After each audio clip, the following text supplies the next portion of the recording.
नमस्कार बंधुरा आबार एक नतून रेसिपि निये आपनादेर माझे चले एसेछि। आजके आमी बड़ो साइजेर कातला माछेर एक खादी मुड़ो दिए दारुण स्वादेर किन्तु रेसिपि करे देखाबो। शेष अब्दि देखार जोन्नो सब समयेर मतोई आपनादेर काछे आमार अनुरोध थाकलो। तो चलुन शुरू करछि आजकेर रेसिपि। नियेछि एकटा कड़ाई, ओपेनेर उपरे बसिए दिलाम, দিয়ে দিলাম প্রয়োজন অনুযায়ী সাদা তেল আর 1 চামচ ঘি দিয়ে দিচ্ছি। এবার নুন মাখিয়ে রেখে দিয়েছিলাম আগে থেকে আমি কাতলা মাছের মাথাটা দিয়ে দিলাম তেলের মধ্যে। ঘিটা দিলে কিন্তু খুব ভালো গন্ধ হবে মাছের মাথাটা ভাজলে। এবার উল্টে পাল্টে একদম গোল্ডেন ব্রাউন করে কিন্তু মাছের মাথাটা খুব ভালো করে ভেজে নিতে হবে। আমি খুন্তির সাহায্যে একটু ভেঙেও নিচ্ছি, তার কারণ যাতে খুব ভালো করে ভাজতে পারা যায়। মাছের মাথাটা এইভাবে ভেজে ভেঙে নিলে তাহলে কিন্তু খুব ভালো করে মাছের মাথাটা একদম ভেতর অবধি কিন্তু গোল্ডেন ব্রাউন করে ভেজে নেওয়া যাবে। মাছের মাথাটা আপনাদের সঙ্গে কথা বলতে বলতে দেখতেই পাচ্ছেন যে গোল্ডেন ব্রাউন করে একদম ভেজে নিলাম। কিন্তু খুব ভালো করে ভাজবেন, না হলে একটু গন্ধ থাকতে পারে। ব্যাস, আর যেহেতু ঘি দিয়েছি তাই একদম মাছের মাথাটা গন্ধ থাকার কোনো কারণই থাকবে না। ওই তেলের মধ্যে এবার আমি দিয়ে দিলাম গরম মশলা, তার মধ্যে ডালচিনি, লবঙ্গ, এলাচ যা যা থাকে গরম মশলার মধ্যে। এবার দিয়ে দিলাম দুটো তেজপাতা আর দুটো শুকনো লঙ্কা। একটু ভাজা ভাজা হয়ে গেলেই দিয়ে দেবো একটা মিডিয়াম সাইজের পেঁয়াজ কুচি, আমি ছোট্ট করে কুচিয়ে রেখে দিয়েছিলাম। পেঁয়াজ কুচিটা দেবার পর দিয়ে দিচ্ছি আদা রসুন কুচি। এখানে আদা রসুনটা আমি চপারে করে কিন্তু কুচিয়ে নিয়েছিলাম।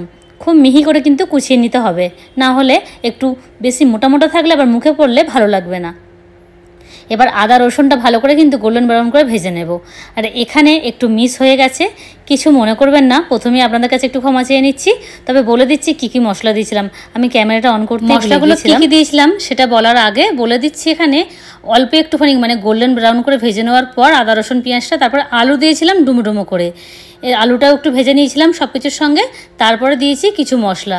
মশলার মধ্যে ছিল গুঁড়ো লঙ্কা, হলুদ গুঁড়ো, জিরে গুঁড়ো, ধনে গুঁড়ো আর একটু গরম মশলার গুঁড়ো, সামান্য একটুখানি গোলমরিচের গুঁড়ো দিয়েছিলাম, আর কাঁচা লঙ্কা কুচিও দিয়েছিলাম, দেখলেই বুঝতে পারবেন আপনারা। এবার সব কিছু দিয়ে মশলাটা কষে নিলাম। কষে নেওয়ার পর দিয়ে দিলাম একটা বড় সাইজের টমেটো কুচি, ছোটো করে কুচি রেখে দিয়েছিলাম। এবার টমেটোটাও ভালো করে কিন্তু মিক্স করে নেবো সব কিছুর সঙ্গে। ভালো করে মিক্স করে নেবার পর দিয়ে দিলাম, এখানে দিচ্ছি আর কি গোবিন্দভোগ চাল। গোবিন্দভোগ চালটা আমি আগে থেকেই ধুয়ে রেখে দিয়েছিলাম জল ঝরিয়ে। আমি এখানে 1 কাপ গোবিন্দভোগ চাল নিয়েছি। আপনারা এখানে প্রয়োজন অনুযায়ী কিন্তু চালের পরিমাণটা কম বেশি বাড়াতে পারেন। এবার সব কিছু ভালো করে আবারও মিক্স করে নেব। চালটা দেবার পর চালটা দিয়ে কিন্তু বেশ আমি এখানে 1 থেকে 2 মিনিট কিন্তু ভাজবো। দেখুন একটু জল ছিল চালের মধ্যে, সেই জলটা কিন্তু আর থাকবে না।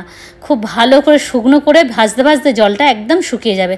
দেখুন ভাজতে ভাজতে জলটাকে কিন্তু আমি একদম শুকিয়ে নিয়েছি। যত ভালো করে ভাজবেন চালটা দেওয়ার পর ততই কিন্তু খেতে ভালো হবে। এবার দিচ্ছি আমি এখানে স্বাদ অনুযায়ী, এখানে 1 চামচ আমি গুড়ের পাউডার দিচ্ছি। আপনারা কিন্তু চিনি দিতে পারেন, স্বাদের কিন্তু কোনো পরিবর্তন আসবে না। নুনের ব্যালেন্সটা ঠিক রাখবে এখানে মিষ্টি একটু দিলে। এবার দিয়ে দিলাম ভেজে রাখা মুড়োটা দেবার পর ভালো করে আবার সব কিছু মিক্স করে নেব। একটু খুন্তির সাহায্যে দেখুন মুড়োটা একটু আমি ভেঙে দিচ্ছি, যাতে সব কিছু খুব ভালো করে নাড়াচাড়া করতে সুবিধা হয়।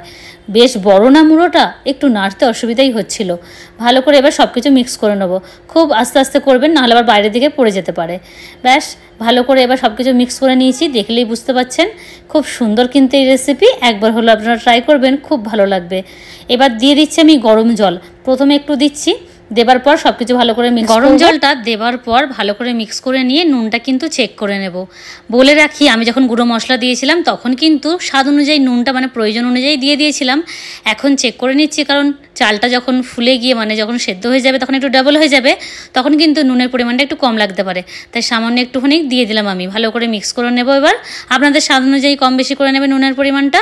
ভালো করে মিক্স করে নেওয়ার পর দেখুন জলটা কিন্তু শুকিয়ে গেল, যেহেতু গরম জল দিয়েছি খুব তাড়াতাড়ি টেনে নিয়েছে চালটা। এবার দিয়ে দিচ্ছি প্রয়োজন অনুযায়ী, আমি এখানে 1.5 গ্লাসের মতো জল দিয়ে দিলাম। জলের পরিমাণটা কিন্তু খুব বেশি দেবেন না, কম দেবেন। বেশি দিলে কিন্তু তাহলে আবার অনেকটাও কিন্তু ওই পিচপিচা খুব সফট হয়ে যাবে চালটা, খেতে ভালো লাগবে না, যেন ঝরঝরে হয়। ঢাকা দিয়ে আমি এখানে করে নিয়েছিলাম রান্নাটা 15 মিনিটের মতো, জানেন তো। খুব আপনারা দেখবেন কতটা পরিমাণে এখানে লাগে আপনাদের, কারণ চাল অনুযায়ী কিন্তু কখনো এরকম একটু কম বেশি হয়েই যায়, 1-2 মিনিট একটু এদিক ওদিক হয়ে যায়, তো কোনো ব্যাপার না, ওটা একটু মাঝে খুলে দেখবেন, একদম ঝরঝরে কিন্তু করে নামাতে হবে। কি সুন্দর হয়েছে দেখুন, আর খেতেও কিন্তু খুব ভালো হয়েছিল।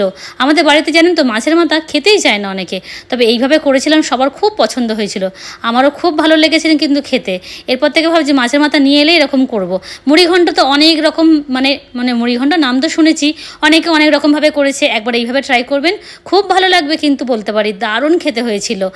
আর উপর থেকে দিয়ে দিলাম ধনেপাতা কুচি, 1 চামচ ঘি দিয়ে দিলাম, গরম মশলা গুঁড়ো দিয়ে দিলাম, দারুণভাবে কিন্তু এই সব কিছু এবার মিক্স করে নিয়ে আর ঝটপট গরম গরম খেয়ে নিতে হবে।